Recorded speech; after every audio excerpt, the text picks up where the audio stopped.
Good evening, Radhe Radhe friends. कैसे हो आप सभी? वीडियो अच्छी लगे तो लाइक कमेंट जरूर करें। तो यहाँ पे बात करेंगे एक्सीडेंट वीडियो की। शूट हुआ जगत भाभी का। जगत भैया ने टाइटल डाला कि अपनी बहन को बहुत सारा गोल्ड और कपड़ा दिया, तो क्या ये सच में है? मिट्टू रानी से इतना ज़्यादा प्यार क्यों जगत भैया को?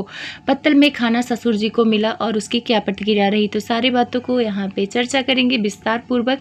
अगर चैनल पर आप लोग नए आते हो तो प्लीज़ चैनल को ज्वाइन करके आप अपना सपोर्ट दे सकते हैं। साथ में लाइक कर दिया करो, लाइक करना आप लोग भूल जाते हो। जगत भाभी की एक वीडियो काफ़ी ज़्यादा वायरल हो रही है और उसमें लोग सवाल पूछ रहे हैं, तो उस सवाल को मैं आप लोगों तक बताती हूँ। पहले बताती हूँ कि वीडियो क्या थी। तो वीडियो यही थी जिसमें जगत भाभी ने बताया था कि उनके यहाँ खाना बनाने वाली लग गई है और अब खाना बनाने लगी है तो उन्हें आराम हो गया है। तो वहाँ पे बहुत सारे लोगों ने सवाल किया था कि तुम कहती हो कि तुम्हारे पति तुम्हारे हाथ के अलावा किसी का खाना नहीं खाते हैं, यहाँ तक कि अपने माँ के हाथ का भी खाना नहीं पसंद करते हैं, तो अब कुक के हाथ का खाना कैसे खाते होंगे? तो वहाँ पे इन्होंने सफाई दिया था कि अभी देखो नाश्ते में उन्होंने पूड़ी बनाया था लेकिन मेरे पति नहीं खा रहे थे, तो मैंने पूड़ी छान के दिया था तो फिर उन्होंने खाया। तो आप लोग ये मत कहिए कि वो कुक के हाथ का खाना खा रहे हैं, खाना बनाने वाले के हाथ का खाना बिल्कुल नहीं खा रहे हैं। तो बहुत सारे लोगों ने कहा कि उस पूड़ी में कौन सा तुम अमृत छान के दे दी जो तुम्हारे पति को अच्छा लगने लगा, जबकि पूड़ी वो भी छान रही थी, आटा उसने गूथा, तेल उसने गरम किया, सिर्फ तुम जाके वहां पे बेल दी और पूड़ी गरम करके लाके अपने पति को दे दी, तो वो तुम्हारे हाथ का खाना हो गया। फिर बहुत सारे लोग उसी रील में कमेंट किए थे कि एक बात बताओ, जब नॉनवेज खाने तुम्हारे पति बाहर जाते हैं, होटलों में जाते हैं, तो क्या तुम वहाँ बना के खाना ले जाती हो? मतलब उस होटल में जाके भी तुम खाना बनाती हो? ये कैसा सवाल है? मतलब तुम कि वो मेरे ही हाथ का खाना खाते हैं, कभी भी किसी के हाथ का खाना नहीं खाते हैं, लेकिन होटल में जब बैठ के खाते हैं तो क्या तुम बनाने जाती हो? तो ये सवाल जायज़ है। जब आप ऐसी उटपटांग बातें करोगे कि वो खाना बनाने वाली के हाथ का भी खाना नहीं खाते, मुझे पूड़ी तलना पड़ता है, तो लोग तो सवाल उठाएंगे। और जगत भैया को देखा गया है कि होटल में तो बहुत चाव से नॉनवेज वगैरह खाते हुए नजर आए हैं। आप लोग KFC गए हो और बहुत जगह गए हो, तो वहाँ पे तो जगत भैया बहुत खुश होके खाना खा रहे थे, तो वहाँ पे तो आपने खाना नहीं बनाया। तो ये जो आप लॉजिक लगाते हो कि मेरे पति कहीं रिश्तेदारी में भी जाते हैं, आपको देखा गया है जब आप मामा के शादी में गई थी तो वहाँ पे भी आप बोल रही थी मेरे पति रोटी नहीं खाएंगे, मुझे बनाना पड़ेगा। वहाँ पे भी रोटी सब्जी बनाते हुए दिखी थी असम जब ये गई थी। तो ये सारी चीज़ें अच्छा नहीं लगता, ये दोगलापन हो गया। आप होटल में खा सकते हो लेकिन किसी नात रिश्तेदार के यहाँ कोई खाना बना है तो वो खाना नहीं खाओगे, अपनी वाइफ के हाथ का खाना बनवा के खाओगे। तो ये कौन सा लॉजिक है? आखिर होटल में कौन सा अमृत डाल देते हैं? वहाँ पे असम में पूरी सब्जी इतना अच्छा खाना बना हुआ था इनके मामा के शादी में जब ये लोग गए थे, उसके बाद ये आलू भुजिया बनाई और रोटी बना के दी, तब खाए जगत भैया। तो ये सारी चीज़ें जब आप वीडियो में दिखाओगे तो पब्लिक आप पर उल्टा सीधा बोलेगा।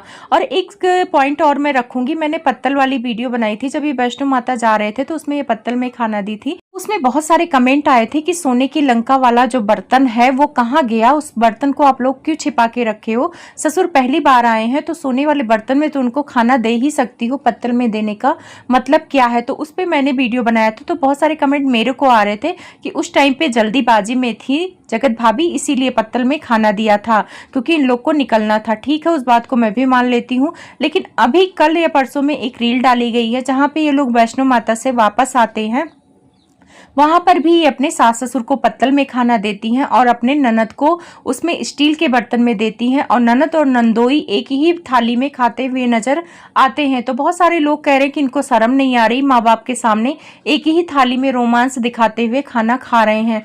तो कुछ लोग कमेंट कर रहे हैं कि शायद बर्तन नहीं है, इसी वजह से नंदोई को चैन से अलग थाली में खाना भी नहीं दिया गया है, अपनी वाइफ की थाली में चाट चाट के बेचारे खा रहे हैं। तो भाई जब आप लोग दिखाओगे तो लोग तो बोलेंगे।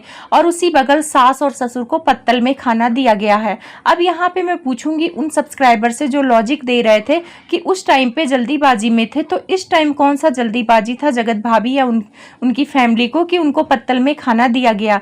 कुल मिला के यही बोलेंगे कि जगत भाभी बर्तन धुलने से बचने के लिए खाना ऐसे देती हैं। वैसे ससुर को तो थाली में देना चाहिए, चैन से आराम से खाना खा ले, और नंदोई को भी अलग खाना दिया जाता है। ठीक है, आप अपने घर में एक थाली में खाते हो, क्या खाते हो उसको नहीं मतलब है, लेकिन अपने मम्मी पापा के सामने कम से कम दूर दूर अलग अलग थाली में बैठ के खाना खा सकते हो। अक्सर लोग देखा गया है कि बिहार यूपी में थोड़ा सा लड़कियां शर्माती हैं अपने मम्मी पापा के सामने एक थाली में अपने हस्बैंड के साथ खाने में, लेकिन यहाँ पे तो थाली बचा बचाने के लिए कुछ भी किया जा रहा है। तो भाई ये चीज़ें लोग देख रहे हैं तो कमेंट कर रहे हैं। इस वीडियो में भी लोग यही मुद्दा उठा रहे हैं कि उस टाइम पे तो चलो जल्दीबाजी थी, इस टाइम कौन सा जल्दीबाजी थी जो पत्तल में ससुर को खाना खिला रही हो। ससुर कौन सा रोज आके अंबाला में बैठे रहते हैं, कम से कम उन्हें थाली में प्यार से अच्छे से खाना निकाल के दे दो। जगत भाभी का गाना आया और बहुत वायरल हुआ, तो वायरल होने का जो थैंक यू बोला गया, जगत भैया ने मिट्टू रानी को बोला। लोग अपने सब्सक्राइबर को बोलते हैं लेकिन उन्होंने मिट्टू रानी को बोला। और जब ट्रोलिंग होने लगी तो जगत भैया सफाई देने लगे। उन्होंने बोला कि मैं उनको इसलिए थैंक यू बोला क्योंकि उन्होंने बिना कहे ही शेयर कर दिया था। ठीक है जगत भैया, उन्होंने बिना कहे शेयर कर दिया था, लेकिन आपके सब्सक्राइबर ने तो बिना कहे हाइप दिया, उसको जगह जगह शेयर कर रहे थे, उसमें लाइक दे रहे थे, तो उनको थैंक यू बोलना चाहिए था। और चलो सब्सक्राइबर को थैंक यू नहीं बोलते तो कम से कम अपनी वाइफ को थैंक यू बोलना चाहिए था।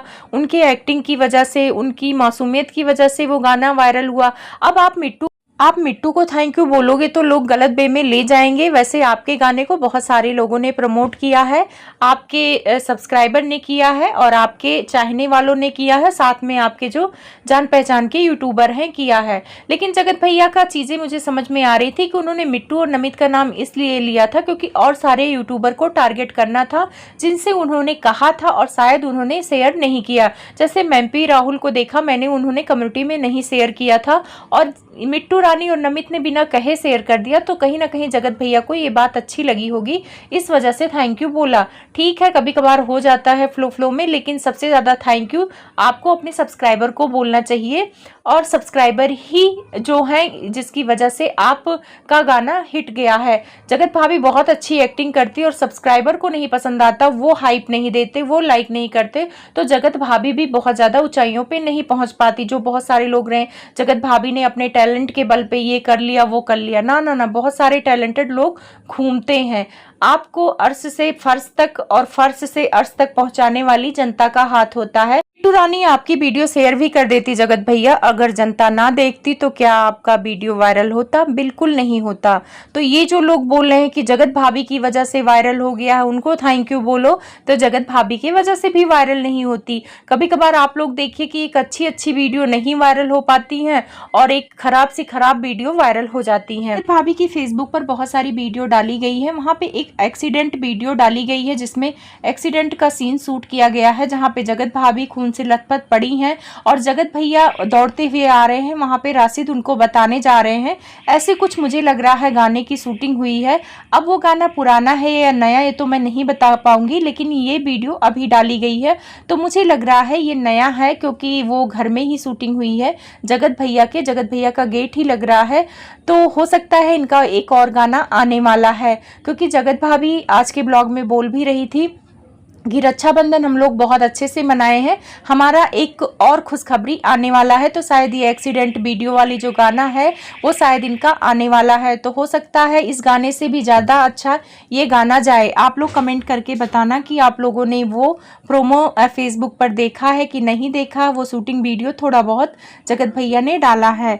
अब यहाँ पे बात करते हैं कि जगत भैया ने राखी मनाया और अपनी बहन के साथ मनाया, बहुत सारे लोगों को अच्छा लगा। और कुछ कमेंट मैंने ऐसे देखे जिसमें लोग बोल रहे थे कि जगत दीदी से अभी छुटकारा ना मिला होता जगत भैया को तो दुनिया को दिखाने के लिए जगत दीदी के ससुराल भी राखी बंधवाने जाते और वहां पे राखी का ड्रामा चलता और ये लोग मतलब गर्लफ्रेंड बॉयफ्रेंड होते, लेकिन दुनिया को दिखाने के लिए राखी बांधते और महल को भी ये लोग बेवकूफ़ बना देते, ऐसा कमेंट आ रहा है। और बहुत सारे लोग कह रहे हैं कि जो हुआ अच्छा हुआ, नहीं तो जगत दीदी और जगत भैया दुनिया को अब तक बेवकूफ़ बना रहे होते। और ये कमेंट की बातें हैं, आने वाले टाइम पे जगत दीदी जगत भैया क्या करते वो हमें नहीं मालूम है, लेकिन लोग अपना अपना विचार रखते हैं तो उन विचार को हम बदल नहीं सकते हैं। कुछ लोग कह रहे हैं कि इस बार जगत भैया की सगी बहन को उनका हक मिला जो हर बार नहीं मिलता था। जगत भैया जगत दीदी से रक्षाबंधन बनवाने चले जाते थे और अपने बहन को इग्नोर कर देते थे, इन लोगों में दूरी दिखता था। लेकिन इस बार जगत भैया ने अपने बहन से राखी बंधवाया, लोगों को बहुत पसंद आया। उन्होंने एक टाइटल डाला कि हमने अपनी ननद को बहुत सारे सोने के गिफ्ट और सामान दिए। तो सोने के गिफ्ट में मैंने देखा आराध्या को एक छोटा सा कान में दिया है, बहन को तो कुछ नहीं दिया है। बहन को एक कंबल दिया है, बाकी कपड़ों में अपने दामाद जी को 2 कपड़े दिए गए हैं। तो टाइटल ऐसा डाला था, ऐसा लग रहा था कि उनकी बहन को दिया गया है, तो बहन को नहीं दिया है जगत भैया ने। और इस बार कन्या पूजन किया है। कन्या पूजन मुझे बहुत अच्छा लगा है। कन्याओं को इन्होंने नोज रिंग दी थी और बहुत अच्छा लगा है, गोल्ड का दिया है। पहली बार मैंने देखा है कि कन्या पूजन में किसी ने गोल्ड गिफ्ट किया है, ज़्यादातर वैसे सामान देते हुए देखा है। लखनीत के यहाँ भी कन्या पूजन हुआ है, लेकिन कभी गोल्ड देते हुए मैंने नहीं देखा। तो ये बात बहुत अच्छी लगी जगत भैया की कि कन्याओं के लिए इतना किया। कभी कभार जगत भैया और जगत भाभी कुछ अच्छा काम करते हैं तो उसकी तारीफ तो बनती है। कन्या पूजन फर्स्ट टाइम मैंने इनके उस घर में देखा और काफ़ी अच्छा लगा, और कन्याएं भी काफ़ी खुश होके गई। माहौल काफ़ी पॉजिटिव लगा। जब से ये लोग वैष्णो देवी से आए हैं तब से अच्छा ब्लॉग भी आ रहा है। तो आप लोग अच्छे ब्लॉग को एंजॉय करिए, और मेरी वीडियो अगर अच्छी लगती है तो लाइक शेयर सब्सक्राइब ज़रूर करें। और वीडियो देखने के लिए थैंक यू।